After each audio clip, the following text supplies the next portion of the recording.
What's up, everybody? It's me here, LSP Spectrar, with another ship review. Sorry it's just been ship reviews lately. I know I've said it a billion times, but I promise that reviews on how to build ships and all that, everything that's entailed with that, will be coming at the start of the year in January. I know I've been saying I'll be starting soon. I've just had another project which hopefully comes out in the next week that I've been working on. But other than that, I touch a little bit on some things with building and ship mechanics in here, so hopefully that will hold you over until that can be started. But anyways, we're here with this cool ship. I mean, look at this. I don't really know what to call it yet.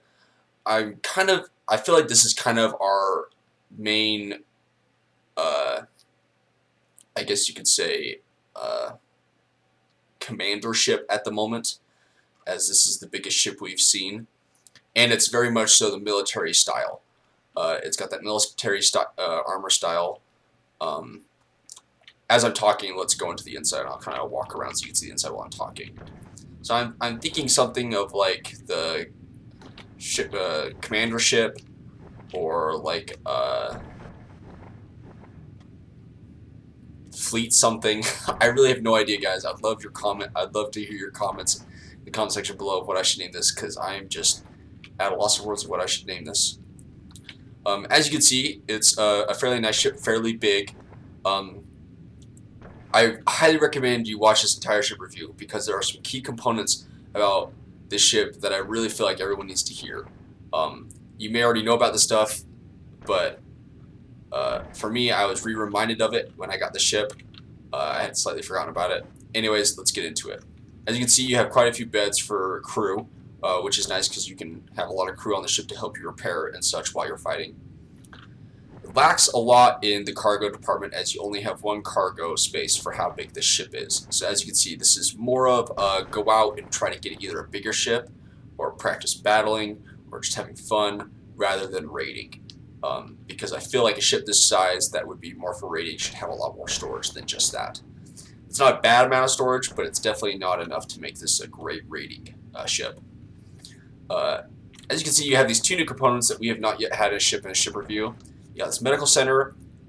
I'm honestly not 100% sure how useful this is. As far as I know, it literally just heals you, and at the moment you can't be boarded by anybody.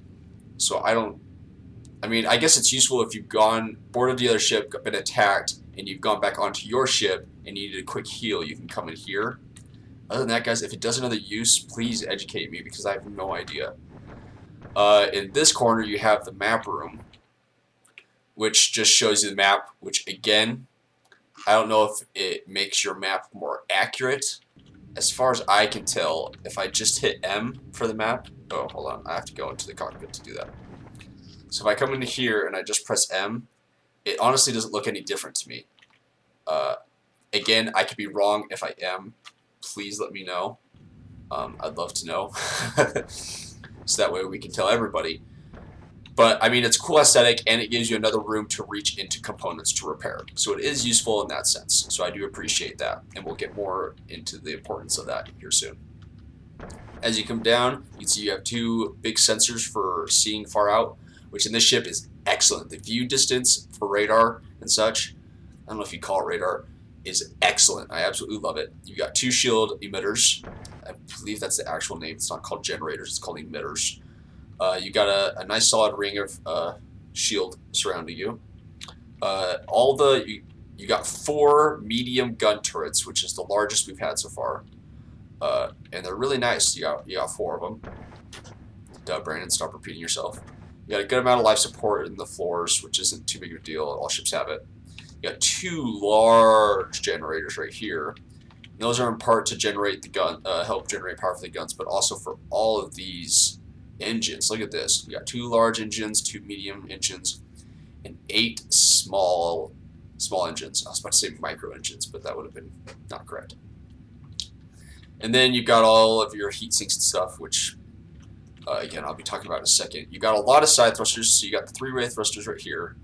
You've got a lot of 1-way thrusters, I guess you could call them, which are nice. I've never really seen them implemented too much in the game. You see them here and there, but this ship has a lot of them, as you can see. It technically only has 4 of the large 3-way thrusters. Oops, got caught. So other than that, it's so those are kind of the internal components. As you can see, places to think about when destroying the ship. You got the cockpit right here, which is fairly close. If you hit it directly on, you can kind of sneak past everything and get to it fast. Other than that, you got quite a bit to go through to get to the cockpit. You got 2 shield generators right here, which you can try to hit to explode. You come back down, and really only other options for explosions is hitting it right here in the little inward curve area. And you can hit 2 large generators, which should generate a fairly massive explosion.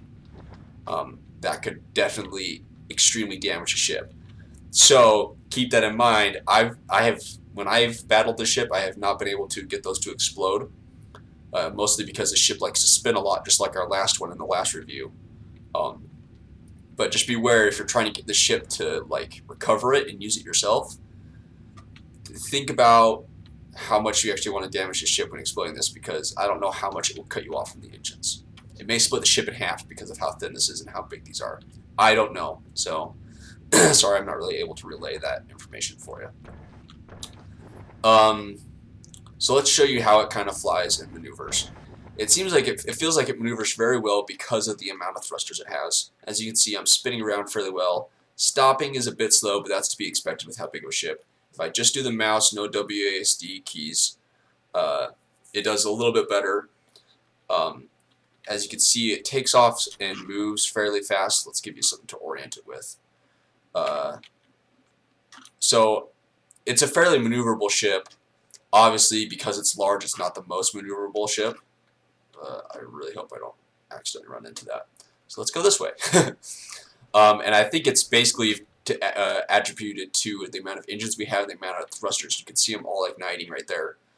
The guns, obviously, will rotate at different speeds based on which gun you have, but they're fairly good. I currently have some turbo machine guns and some 330 weapons. It seems to stay powered pretty well. So power distribution is good. In battle, I don't recommend while you're getting hit to do too much thrusting while firing if you're going to do continuous firing, and I'll tell you why here in a second. It's mostly because if you get hit a couple places, you're more likely to have your power cut off on you, and then you'll be kind of dead in the water. Your generators will overheat, which I find to be kind of a problem with this ship. Other than that, I feel like the shields hold together really well, and the armor seems to hold together pretty well. Like I said, the AI spins, and I don't know if that's tactical because it's smart or if it's just the AI, but spinning allows the bullets to hit all of the shield and let the emitters replace the shields that have been hit, rather than holding still, let them burn through the shields and then start working under armor. So it gives you a little bit more, like I guess, life points you could say, or time to live. It keeps your armor a little alive a little bit longer. But let's get into the reasons why we need to be careful with the ship. So as you may or may not have already known, the energy generators, require heat sinks to keep cool. And that's what all of these things here along the side are. There's a couple up top, but all generators require them. If you don't have them, your generator will overheat and stop working. Now, with that being said, look at where they're placed. Right here on a very easy to hit area, right where a lot of people are aiming at the engines. So honestly, if you can help it, if you're trying to acquire the ship, don't hit these, because it's just going to cause problems for you. Because what happened to me is I got into the ship and nothing would work. I would try to move, and after 5 seconds, the ship would just shut down. None of the generators would be working, and you can tell because none of these lights are flashing anywhere. It was bad. A tip for you though, with your ship docked to a ship, when you pass through the docking port, your ship's resources are shared between the ship. So any power you have, any life support oxygen is shot into the ship and kind of rejuvenates it. So while you're repairing, you may need to go back and forth to get the oxygen reset up and all that stuff because your life support will be out. But what happened to me is all of these heat sinks were destroyed on the sides. But I can tell you what you can reach to repair, which is nice about the ship. If you stand right here, you can reach this heat sink and repair it. Unfortunately, you cannot repair any of these. At least I wasn't able to.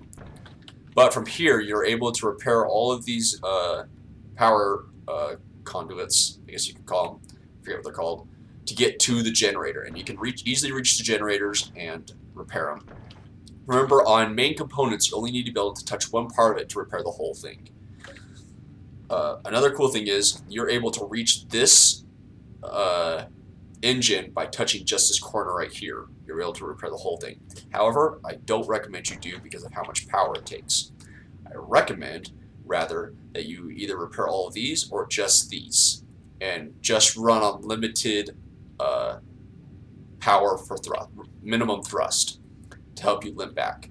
So that's 2 heat sinks down here that you're able to repair to keep one of these alive. And again, I would try, I guess you kind of have to repair both of them. But again, try to repair as little as you can. I know that sounds really weird, but you're trying to use as little power as you can while you're trying to limp home. Another area that you can fix is you can fix these heat sinks right here. And you can repair all of this line and this generator except for one piece, this little elbow. I was not able to reach that. I don't know if it was just me, but I had to wait for my aura to repair that one. So that was kind of a downer. Other than that, it'll allow you to limp home. So if you're fighting and all of a sudden your generators die and your ship is just dysfunctional, if you're flying in the hyperspace, or whatever you want to call it, travel drive, that's what it's called, hit T, exit out of it instantly because you won't be able to turn. And then if you're fighting, I would literally take your finger off the W key to stop moving forward, and I would just use your cannons. That way your generators only have to focus on shields and your weapons, therefore minimizing the risk of having to shut down. So if you've gotten the ship and you're like, my ship's broken, the game's broken, I'm so mad, rage quit, exit, don't worry, you can fix it because it's honestly worth it. I forgot to talk about these 2 storage units when I was telling you about storage. Sorry. Still not enough to make it good for rating. But anyways, sidetrack. So that's kind of the thing with this ship. It's very susceptible to losing the ability to use its generators due to where these heat sinks are. So while you're fighting, if you're fighting in the ship, try to make your opponent, as much as you can, attack the front half of your ship. Especially right here, because honestly, losing a turret mount isn't too bad. You may lose a couple thrusters, which isn't bad, to be honest. You can afford to lose everything up here unless you have a lot of cargo.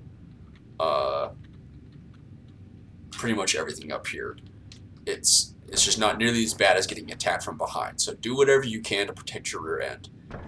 And if you're planning on recovering the ship and you still want to attack and try to take out the engines, instead of attacking both sides, try to remember which side you're attacking and only attack it. So let's say you're going to pick the right side of the ship. Only attack this side and try to leave this side as much attacked so that way you have all of these heat sinks. The way I disable the ship is I was able to get rid of most of the engines because that's what I was aiming for, following my own advice. With this ship, ended up being a bad idea. And I also got the front of the ship to explode. And I got the ship to catch fire, which ended up being a little bit of a problem for me. Excuse me. And I think the captain died in a fire, to be honest. And then I boarded, and there were some other crew members on the ship, and I killed them and took the ship. So there you go. If you get the ship, you'll most likely have to do some repairs to get it going. Let's go to a battle and let's see how it fights. Okay, so here's a ship. I'm going to kind of close out while I'm fighting because I took a long time to talk about the ship in this episode, and I don't want it to go too long. So thank you so much for watching. I highly recommend you get the ship if you have the chance, obviously. It's very good, and I feel like it's the step that you need in order to get the next series of ships. I hope you found this review helpful. If there's something I missed or there's something I didn't explain well enough, please leave in the comments below. I respond to all the comments as of right now because I frankly don't get a lot. And I'd love to help you. If it's a big enough problem to where I need to do another video about it, I will. If there's something you want me to cover in this game that I have not yet, let me know, and I'll consider it for a review, or let you know if it's, or consider it for a video, and if it's going to be one, I'll let you know it is. Other than that, guys, thank you so much for hanging out with me, and I'll see you guys next time. See ya.